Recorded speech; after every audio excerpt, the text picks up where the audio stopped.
Hello and welcome to episode 366 of the Daily Sales Message podcast, where every single day I share a piece of simple, actionable advice that's designed to help you feel more confident and sell more stuff too. In today's episode, we're talking about the named problem effect.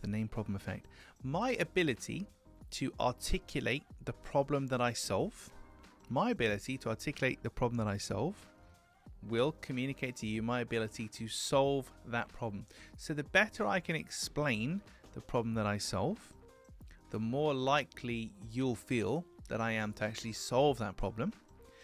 And a great simple thing you can do, which people just don't seem to do, and I don't know why, is to actually name the problem that you solve.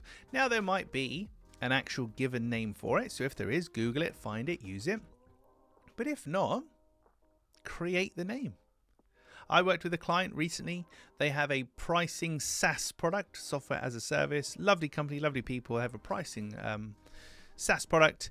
And the problem that they solve for their clients, and it's on their website, is the pricing problem. The pricing problem. Now, you'll be the first to agree with me. That is not rocket science. That is not a difficult name to come up with at all. But it works really well because they've got two choices here. They can either say, we work with companies that find it difficult to price things because X, Y, Z, A, B, C, 1, 2, 3. Or they can say, we help companies solve the pricing problem. The pricing problem is ambiguous.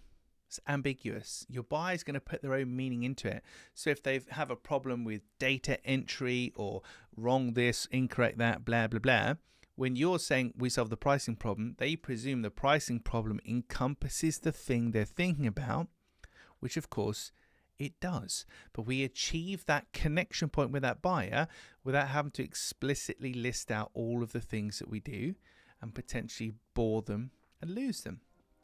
So in your own business or for your own product and service, what is the problem that you solve? Can you define it first of all?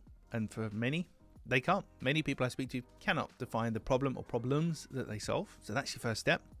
Once you've got that, can you name it?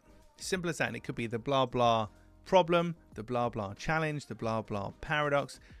Ironically, the name itself doesn't really matter too much. The name itself. What does matter is that it has a name, because that implies your ability to solve the problem. My ability to articulate the problem I solve communicates to you my ability to solve the problem that I'm communicating to you.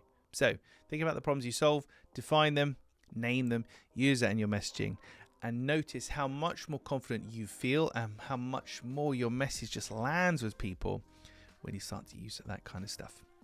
Right, that's it for this episode of the podcast. Join me tomorrow for 367. We're talking about a kind of problem. It's very common, but by definition, very hard to see. We'll explore that in tomorrow's episode, number 367. Thank you for listening and watching all the way to the end. I do appreciate it. I'll catch you tomorrow for another exciting edition of the Daily Sales Message.